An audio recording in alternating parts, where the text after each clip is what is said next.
Hi! Sunday மாமியார் வீட்ல தான். என்னன்னு பார்க்குறீங்களா? ஸோ இன்னைக்கு வந்து ஆதியா குட்டிய கோயிலுக்கு கூட்டு போறேன்னு சொன்னாங்க. அதனால வந்திருக்கோம்.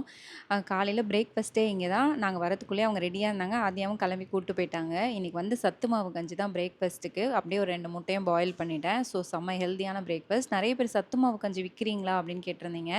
ஸோ இது வந்து உங்களுக்கு வேணும் அப்படின்னா நான் செஞ்சு தரேன். இது வந்து ப்ரீ ஆர்டர் தான் எடுத்திருக்கேன். கீழ வந்து நம்பர் குடுக்குறேன். வேணுன்றவங்க நீங்க ஆர்டர் பிளேஸ் பண்ணிக்கோங்க. நான் உங்களுக்கு செஞ்சு பேக் பண்ணி அனுப்பி விடுறேன்.